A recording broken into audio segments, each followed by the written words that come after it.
पिसी हुई राई। एक बार विजयनगर में पेट की कई अज्ञात बीमारियां फैल गईं। लगभग हर नागरिक अपच, ऐंठन और मरोड़ से पीड़ित था। सम्राट कृष्णदेव राय के कई दरबारी भी बिस्तर पर पड़े थे। राजवैद्य को बुलाया गया तो उसने सम्राट को सलाह दी, महाराज, ये बीमारी खान पान में मिलावट के कारण है। आप जांच कराइए। बाजारों में ऐसा क्या बिक रहा है जिसमें मिलावट है। राजा ने अपने कुछ विश्वासी अनुचर भेजकर बाजारों में बिकने वाली खाद्य सामग्री की जांच पड़ताल कराई। पता चला कि सब्जी बनाने में प्रयुक्त होने वाली पिसी राई में काले पत्थर का चूरा मिला है। सम्राट के आदेश पर पिसी हुई राई बेचने वाले दुकानदारों को पकड़ लिया गया। राजा ने भरे दरबार में उन दुकानदारों को 10-10 वर्ष की कठोर कारावास की सजा दे दी। सजा सुनकर दुकानदारों की ओर से उनके हित में लाख सफाई दी गई। अनेक रिश्तेदारों ने लाख मिन्नत समाजते की, मगर कुछ सुनवाई नहीं हुई। सब ओर से विवश होकर दुकानदारों के रिश्तेदार तेनालीराम के पास पहुंचे। उसे बताया, श्रीमान, सजा पाए दुकानदारों में कोई भी स्वयं राई नहीं पीसता। राज्य में राई पीसने की चक्की केवल पुरोहित के एक रिश्तेदार की है। उसी से पिसी हुई राई लेकर सारे दुकानदार राई बेचते हैं। उनके पास उसकी जांच करने के साधन भी नहीं है, फिर वही दंड के भागीदार क्यों? तेनालीराम ने ध्यानपूर्वक उनकी बातें सुनी, फिर उन्हें समझा बुझाकर घर वापस भेज दिया। वो काफी देर तक सोच विचार करता रहा कि अब क्या करे। उधर सम्राट कृष्णदेव राय इस विषय में इतने कठोर बन गए थे कि किसी की बात तक सुनना पसंद नहीं करते थे। काफी देर सोचने के बाद अचानक वो अपनी जगह से उठे और तुंगभद्रा के किनारे बसे बस्ती में जा पहुंचे। वहां जाकर वो हर झोंपड़ी में घुसकर वहां रखे पानी भरे मटके तोड़ने लगे। ये देखकर सारी बस्ती में कोहराम मच गया। लोग चिल्लाने लगे, तेनालीराम पागल हो गया है, तेनालीराम पागल हो गया है। कुछ मछुआरे भागे भागे राजधानी पहुंचे। उन्होंने राजा कृष्णदेव राय को खबर दी तो राजा ये सब सुनकर भौंचक्के रह गए। उन्हें इस बात पर विश्वास न हुआ। वो तुरंत अपने साथ अंगरक्षकों को लेकर मछुआरों की बस्ती पहुंचे। तेनालीराम अभी तक पागल सा मटके तोड़ रहा था। गरीब मछुआरे उसे सम्राट का खास दरबारी जानकर कुछ नहीं कह रहे थे। बस वे विवश से खड़े टुकुर टुकुर देख भर रहे थे। सम्राट कृष्णदेव राय तेनालीराम की यह हरकत देखकर तुरंत घोड़े से उतर पड़े और तेनालीराम को पुकारा, रुक जाओ तेनालीराम, ये क्या कर रहे हो? मटके तोड़ रहा हूं महाराज। तेनालीराम बोला, आप देख रहे हैं ना, हर मटके में गंदा पानी भरा है। इसे ये लोग पिएंगे तो बीमार नहीं पड़ेंगे क्या? सम्राट ने तेनालीराम की बात सुनकर आगे बढ़कर हाथ पकड़ लिया और बोले, होश में आओ तेनालीराम, इनमें इनका क्या दोष है? देखते नहीं तुंगभद्रा में ऊपर से गंदा पानी आ रहा है। ये आप क्या कह रहे हैं महाराज? सहसा तेनालीराम गंभीर होकर बोला, हाँ सम्राट बोले, ये तो नदी का दोष है जिससे ये पानी लेते हैं। इसमें इनका और मटकों का क्या दोष है? लेकिन महाराज, तेनालीराम अटकते हुए बोला, लेकिन क्या? महाराज ने पूछा तो तेनालीराम बोला, आपने पिसी राई के मामले में तो ये नीति नहीं अपनाई थी। जैसा आपने उन्हें दोषी समझा, उसी प्रकार मैं भी समझा कि अपराध उसका है जिसके पास अशुद्ध वस्तु मिले, भले ही उसने वो कहीं से भी प्राप्त की हो। तेनालीराम के इतना कहते ही सम्राट कृष्णदेव राय सारी बात समझ गए। राजधानी वापस आकर उन्होंने सब दुकानदारों को मुक्त कर दिया और पुरोहित के रिश्तेदार को बुलाकर उसे दंडित किया। फिर उन्होंने तेनालीराम को अपने पास बुलाया और पुरस्कृत करते हुए कहा, तुम धन्य हो तेनालीराम, बिना कुछ कहे हमारी गलत सोच का हमें एहसास करा दिया। सभी दुकानदारों और उनके रिश्तेदारों ने भी तेनालीराम को धन्यवाद दिया। पुरोहित की सजा। सम्राट कृष्णदेव राय पुरोहित से सख्त नाराज हो गए और उसे 3 दिन के अंदर देश से निकल जाने का आदेश दिया। हुआ ये कि कुछ दिन पहले सम्राट ने पुरोहित को जरा सी गलती पर उसे अपनी शक्ल न दिखाने को कहा था। पुरोहित ने सम्राट को प्रसन्न करने के लिए तेनालीराम द्वारा 1-2 वर्ष पहले ऐसे ही एक मामले में अपनाए गए उपाय पर अमल किया। वो दाढ़ी मूछ लगाकर साधुपन दरबार में आ गया। राजा ने उसे तुरंत पहचान लिया। फिर धोखा देने के अपराध में उसे देश से निकल जाने का आदेश दिया। सम्राट के इस निर्णय से मंत्री और सेनापति बड़े घबराए। दोनों ने सम्राट के फैसले को बदलने की जी तोड़ कोशिश की, मगर असफल रहे। थक हार कर मंत्री ने सेनापति से कहा, समय पड़ने पर यदि गधे को बाप बना लिया जाए तो क्या हानि है, क्यों ना हम तेनालीराम की मदद लें। सेनापति मान गया। दोनों तेनालीराम के पास पहुंचे, बड़ी खुशामद करके पुरोहित की सजा निरस्त कराने को कहा। तेनालीराम मान गया। 2-3 दिन बाद सम्राट के दरबार में एक संत पधारे। लंबा चौड़ा ढील ढोल, मुख पर तेज। सम्राट ने उनका यथोचित आदर सत्कार किया। उन्होंने संत को अपनी अतिथिशाला में ठहराया। शाम को सत्संग हुआ। संत ने बेहद प्रभावशाली ढंग से अपनी ओजस्वी वाणी में श्रीमद् भगवत की व्याख्या की। एकांत में संत ने राजा से कहा, राजन, तुम विजयनगर साम्राज्य के अभ्युदय के लिए महारुद्र यज्ञ कराओ, शुभ फल मिलेगा। राजा सोच में पड़ गए। पुरोहित को वो देश निकाला दे चुके थे। सोचकर बोले, महात्मन, यज्ञ का उत्तरदायित्व आप अपने कंधों पर ले लें तो मैं कृतार्थ हो जाऊंगा। संत मुस्कुराकर बोले, ले लूंगा, किंतु मेरा कोई शिष्य नहीं है। यज्ञ के लिए कम से कम एक शिष्य की आवश्यकता होगी। इसका प्रबंध तुम कर दो। विजयनगर में पंडितों की कमी न थी। राजा ने तुरंत हां कर दी। यज्ञ की तिथि निश्चित हो गई। तैयारियां शुरू हो गई। सम्राट ने संत के कहने पर कुछ पंडितों को भेजा कि उनमें से अपने शिष्य का चुनाव कर ले, किंतु संत ने सबको ये कहकर लौटा दिया कि उनका उच्चारण शुद्ध नहीं है। सम्राट ने दोबारा पंडित भेजे, उन्हें भी संत ने वापस लौटा दिया। सम्राट सोच में पड़ गए। उन्होंने तेनालीराम से मंत्रणा की। तेनालीराम तो था ही इस अवसर की प्रतीक्षा में। बोला, अन्नदाता, प्राणदान दे तो कुछ कहूं, निर्भय होकर कहो। राजा की बात सुनकर तेनालीराम ने सुझाया, महाराज, पुरोहित को संत के पास भेजकर देखिए, शायद वो कसौटी पर खरा उतर सके। राजा के तमतमाए चेहरे को देखकर तेनालीराम ने कहा, महाराज, आपने पुरोहित को 30 दिन के बाद देश निकाले का आदेश दिया है। 8 दिन तो हो चुके हैं। 21 दिन यज्ञ चलेगा, इस पर 29 दिन हो जाएंगे। 30वें दिन पुरोहित देश से चला जाएगा। इस प्रकार यज्ञ भी पूर्ण हो जाएगा। राजा ने प्रसन्न होकर पुरोहित को बंदी गृह से निकालकर संत के पास भेजा। संत ने पुरोहित का चुनाव कर लिया। 29वें दिन यज्ञ पूरा हुआ तो राजा बोले, पुरोहित, कल तुम्हारा अंतिम दिन है।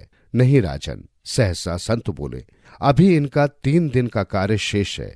राज्य के कल्याण के लिए इन्होंने इस दिव्य यज्ञ में मेरे साथ आहुतियां दी हैं। शुद्ध रूप से सस्वर मंत्रों का उच्चारण किया है। यज्ञ फल के लिए 3 दिन तक इनके हाथों से वस्त्र और अन्न का दान आवश्यक है। सम्राट ने विस्फारित नेत्रों से तेनालीराम की ओर देखा। वो शांत खड़ा था। उसको देख वो बोले, तुम कुछ बोलते क्यों नहीं, अब मेरा आदेश। तभी संत बोले, राजन, प्रजा और राज्य का कल्याण राजा के आदेश से बड़ा होता है। राजा नतमस्तक हो गए। उनका आदेश स्वयं निरस्त हो चुका था। मंत्री और सेनापति ने चैन की सांस ली। मातृभाषा। राजा कृष्णदेव राय के दरबार में अत्यंत विद्वान व्यक्ति आकर बोला, राजन, सुना है आपके दरबार में एक से एक विद्वान है। राजा ने प्रसन्नता से सहमति व्यक्त की। तब राजन, क्या कोई बता सकता है कि मेरी मातृभाषा क्या है? अपनी बात कहकर उस विद्वान ने धारा प्रवाह, पहले कन्नड़ फिर तमिल और तेलुगु में धर्म उपदेश देना आरंभ किया और अंत में मराठी और कोंकणी भी बोला। प्रत्येक भाषा पर उसका अगत रूप से अधिकार था। ऐसा लगता था कि जो बोल रहा है वही उसकी मातृभाषा है। अपने उद्गार समाप्त कर उस विद्वान ने राजा से कहा, महाराज, बताइए मेरी मातृभाषा क्या है? आपका कोई भी दरबारी बताए। सब मौन रह गए। अनेक भाषाओं पर उसका अधिकार देखकर राजा कृष्णदेव राय के साथ साथ सभी दरबारी चकित थे। कोई निर्णय न कर पाया कि सामने खड़े विद्वान की क्या मातृभाषा है। सब एक दूसरे का मुंह ताकने लगे। दरबार में सन्नाटा खिंच गया। अंततः राजा ने तेनालीराम की ओर देखा। तेनालीराम आशय समझ गया। अपने स्थान से उठकर खड़ा हो गया। बोला, श्रीमान, इतने महान विद्वान का हमारे दरबार में स्वागत है। हमारा अहोभाग्य इनके दर्शन हुए। कृपया इन्हें सम्मान सहित राजकीय अतिथि गृह में ठहराएं। हम कुछ दिन संगत कर इनकी वाणी द्वारा धर्म का अमृत ग्रहण करें। तब मैं आपको बता दूंगा कि इनकी मातृभाषा क्या है। राजा ने तेनालीराम की बात मानकर विद्वान को राजकीय अतिथि गृह में ससम्मान ठहराया। 1-2 दिन तेनालीराम उसकी सेवा में गया।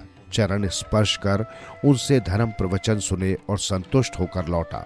विद्वान भी प्रसन्न था। उसे विश्वास था कि कोई भी नहीं जान सकता कि उसकी मातृभाषा क्या है।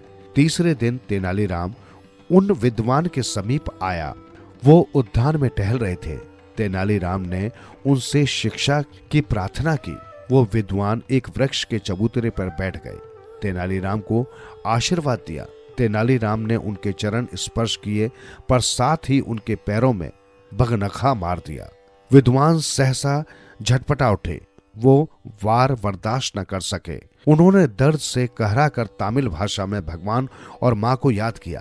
तेनालीराम भी घबराहट का नाटक कर बोले, क्या हुआ श्रीमान? मेरे पैर में दर्द और झटपटाहट से बीच वो तमिल बोल रहा था।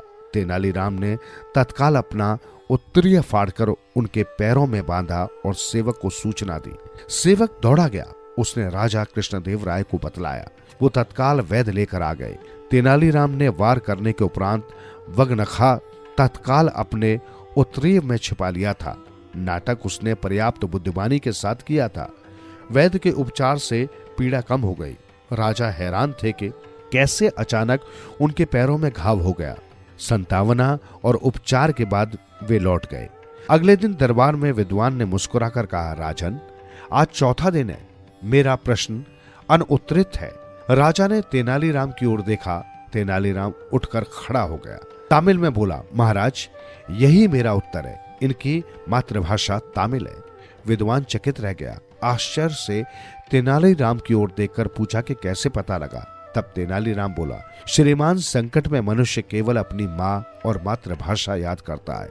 आपको चोट लगते ही मातृभाषा फूट पड़ी। तो क्या वो वार तुमने किया था? हाँ श्रीमान, मैं क्षमा प्रार्थी हूँ। तुम धन्य हो तेनालीराम। तुम्हारी विद्वता की कहानियां युगों युगों तक चलेंगी। राजा ने भी तेनालीराम को पुरस्कृत किया। शतरंज के खिलाड़ी। राजा कृष्णदेव राय के दरबारी कई बार तेनालीराम के हाथों चोट खा चुके थे, इसलिए वे सब उससे जलते थे। वे तेनालीराम को राजा से दंडित कराने के लिए नई नई युक्तियां करते, लेकिन हर बार मात खाते थे। एक बार समस्त दरबारियों ने तय किया कि तेनालीराम को राजा के साथ शतरंज में बिठा दिया जाए, क्योंकि वे सब जानते थे कि तेनालीराम शतरंज खेलना नहीं जानता। उसे शतरंज से उकताहट होती है। अगले ही दिन उनमें से एक दरबारी ने राजा कृष्णदेव राय से कहा, महाराज, आप तो शतरंज के माहिर खिलाड़ी हैं, फिर भी आपने बहुत दिनों से शतरंज नहीं खेली। खेले कैसे? मेरे दरबार में शतरंज का कोई खिलाड़ी ही नहीं है। क्या कहते हो महाराज? आपके दरबार में तो एक से एक शतरंज के खिलाड़ी पड़े हैं, और उनमें सबसे अच्छे खिलाड़ी तो तेनालीराम जी हैं। आप उनसे शतरंज क्यों नहीं खेलते? क्या कहा? तेनालीराम, अरे वो कहाँ शतरंज जानता है। यदि जानता होता तो फिर हम रोज शतरंज खेल रहे होते। ये आप क्या कह रहे हैं महाराज? दरबारी चौंकने का अभिनय करते हुए बोला। फिर उसने अपनी बात जारी रखते हुए कहा, महाराज, आप तेनालीराम को अच्छी तरह जानते ही हैं। वो पूरा घाघ है। आप उस पर खेलने के लिए दबाव डालेंगे तभी वो आपके साथ खेलना स्वीकार करेगा। ठीक है, आप सभी लोग कल शाम को शतरंज का खेल देखने आ जाना। मैं तेनालीराम के पास कल शाम को शतरंज खेलने की सूचना भिजवा देता हूँ। दरबारी यही तो चाहता था। राजा कृष्णदेव राय की बुद्धि में चाबी भरकर वो अपने घर चला गया। दूसरे दिन शाम को राजा ने शतरंज भिजवा दी और तेनाली के लाख इनकार करने पर भी उसे जबरदस्ती शतरंज के खेल पर बिठा लिया। तभी सारे दरबारी हंसकर बोले, तेनालीराम जी, आप तो शतरंज के माहिर खिलाड़ी हो, महाराज के साथ रहे हो। ऐसा सुयोग किसी बिरले को ही मिलता है। खूब मन लगाकर खेलना। तेनालीराम तुरंत समझ गया कि इन्हीं दुष्ट दरबारियों ने ही राजा को उल्टी सीधी पट्टी पढ़ाई है। मजबूर होकर तेनालीराम को खेलना पड़ा। उसने चाल चल दी। थोड़ी देर शतरंज के हाथी घोड़े घूमते रहे और तेनालीराम बाजी हार गया। तेनालीराम के हारते ही सभी दरबारियों में एक जोरदार ठहाका गूंजा। वे बोले, तेनालीराम, क्यों सब कुछ जानते हुए भी मूर्खता कर रहे हो? महाराज सरीखे शतरंज के खिलाड़ी को इस खेल में आनंद थोड़े ही आएगा। जरा जमकर खेलो। दरबारियों की बात राजा के मन में बैठ गई। वो समझे कि तेनालीराम मक्कारी कर रहा है। राजा को क्रोध आ गया। वे बोले, तेनालीराम, यदि तुम मन लगाकर हमारे साथ शतरंज नहीं खेलोगे तो हम तुम्हें सजा के तौर पर सिर के बालों का मुंडन संस्कार करा देंगे। सुनकर सहम गया तेनालीराम। दूसरी बाजी उसने खूब जोर लगाकर खेली, मगर वो फिर भी हार गया। तब राजा ने उसके मुंडन का आदेश दिया। मजबूरन तेनालीराम को नाई के सामने बैठना पड़ा। वो बालों पर हाथ फेरते हुए बोला, महाराज, मैंने इन बालों पर 5,000 स्वर्ण मुद्राएं ले रखी हैं। मैं उसकी आज्ञा के बिना कैसे कटवा सकता हूं? राजा ने तभी तेनालीराम को 5,000 स्वर्ण मुद्राएं दी। तेनालीराम नाई के सामने बैठकर श्लोक पढ़ने लगा। तब महाराज ने पूछा, तेनाली, अब क्या ड्रामा है? तेनालीराम हाथ जोड़कर बोला, महाराज, ये ड्रामा नहीं है, बल्कि हमारे यहाँ जब माता पिता का देहांत हो जाता है तभी मुंडन संस्कार होता है। मेरे माता पिता तो बहुत पहले मर गए। अब तो आप ही मेरे माता पिता तुल्य हो, मेरे पालक हो। आपका कुछ अनिष्ट न हो, इसलिए मैं प्रभु से प्रार्थना कर रहा हूँ। अपने अनिष्ट की बात सुनकर ही धर्मभीरु राजा घबरा गए। बोले, अरे रे, ये तो मैंने सोचा ही न था। तेनालीराम, अब तुम्हें मुंडन की आवश्यकता नहीं, मैं अपना आदेश वापस लेता हूं। राजा के इतना कहते ही दरबारियों की भावनाओं पर घड़ों पानी पड़ गया, जबकि तेनालीराम महाराज की जय जयकार करने लगा। बुद्धि पर विश्वास। राजा कृष्णदेव राय के विषय में तेनालीराम ने सुना था कि वो बुद्धिमानों और गुणवानों का बहुत आदर करते हैं। उसने सोचा, क्यों न वहां जाकर भाग्य आजमाया जाए। वो किसी ऐसे अवसर की ताक में रहने लगा जब उसकी भेंट किसी महत्वपूर्ण व्यक्ति से हो सके जो उसे दरबार तक पहुंचा सके, क्योंकि बिना किसी सिफारिश के राजा के पास जाना बहुत टेढ़ी खीर थी। भाग्य से मंगलगिरी नामक स्थान पर तेनालीराम की राजा कृष्णदेव राय के राजगुरु ताताचारी से मुलाकात हुई। उसने उनकी खूब सेवा की, साथ ही अपनी समस्या भी उन्हें कह सुनाई। राजगुरु बहुत चालाक आदमी था। वो रामलिंग की सेवा के बदले उससे खूब लंबे चौड़े वादे करता।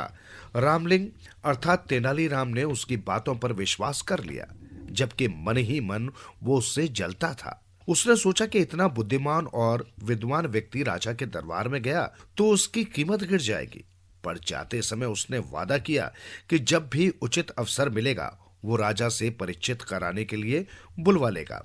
तेनालीराम राजगुरु के बुलावे की बड़ी उत्सुकता से प्रतीक्षा करने लगा, लेकिन बुलावा न आना था न आया। लोग उस पर छींटे कसने लगे और कुछ कहता, कोई कुछ। पहले पहल तो तेनालीराम उनकी बातें हंसकर टाल देता, लेकिन जैसे जैसे समय बीतता गया उसका राजगुरु पर से विश्वास उठता गया। बहुत दिनों तक राजगुरु के बुलावे की प्रतीक्षा करने के बाद निराश होकर उसने स्वयं ही विजयनगर जाने का फैसला किया। उसने अपना घर और सब सामान बेचकर यात्रा का खर्च जुटाया और अपनी मां, पत्नी और बच्चे को लेकर विजयनगर की ओर रवाना हो गया। कोडवीड़ नामक स्थान पर तेनालीराम की भेंट वहां के राज प्रमुख से हुई, जो विजयनगर के प्रधानमंत्री का संबंधी था। उसने बताया कि महाराज बहुत गुणवान, विद्वान और उदार है, लेकिन उन्हें जब क्रोध आता है तो देखते देखते सिर धड़ से अलग कर दिए जाते हैं। जब तक मनुष्य खतरा मोल न ले वो सफल नहीं हो सकता। मैं अपना सिर बचा सकता हूं। तेनालीराम के स्वर में आत्मविश्वास था। राज प्रमुख ने उसे यह भी बताया कि प्रधानमंत्री भी गुणी व्यक्ति का आदर करते हैं, पर ऐसे लोगों के लिए उनके यहाँ कोई स्थान नहीं जो अपनी सहायता आप न कर सके। 4 महीने की लंबी यात्रा के बाद तेनालीराम अपने परिवार के साथ विजयनगर पहुंचा। उसने कुछ दिन ठहरने के लिए एक परिवार से प्रार्थना की। वहां अपनी मां, पत्नी और बच्चे को छोड़कर वो राजगुरु के यहाँ पहुंचा। वहां भीड़ का कोई ठिकाना ही न था। तेनालीराम ने एक नौकर को संदेश भेजा कि उनसे कहो कि तेनाली गांव से रामलिंग नाम का एक आदमी आया है। नौकर ने वापस आकर कहा, राजगुरु ने कहा है कि वो इस नाम के किसी व्यक्ति को नहीं जानते। तेनालीराम बहुत हैरान हुआ। वो नौकरों को पीछे हटाता हुआ सीधा राजगुरु के पास पहुंचा। राजगुरु, क्या आपने मुझे पहचाना नहीं? मैं रामलिंग हूं, जिसने मंगलगिरी में आपकी सेवा की थी। राजगुरु भला उसे कब पहचानना चाहता था। उसने नौकरों से चिल्लाकर कहा, मैं नहीं जानता। ये कौन आदमी है? इसे धक्के देकर बाहर निकालो। नौकरों ने तेनालीराम को धक्के देकर बाहर निकाल दिया। चारों ओर खड़े लोग ये दृश्य देखकर ठाके लगा रहे थे। उसका कभी ऐसा अपमान नहीं हुआ था। उसने मन ही मन ये फैसला किया कि वो राजगुरु से अपने इस अपमान का बदला अवश्य लेगा। लेकिन इससे पहले राजा का दिल जीतना जरूरी था। दूसरे दिन वो राजदरबार में जा पहुंचा। उसने देखा कि वहां बड़े जोरों का वाद विवाद हो रहा है। संसार क्या है, जीवन क्या है, ऐसी बड़ी बड़ी बातों पर बहस हो रही थी।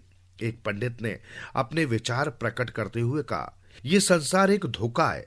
हम जो देखते, सुनते हैं, महसूस करते हैं, चखते या सूंघते हैं, केवल ये हमारे विचार हैं। असल में ये सब कुछ होता नहीं, लेकिन हम सोचते हैं कि ऐसा होता है।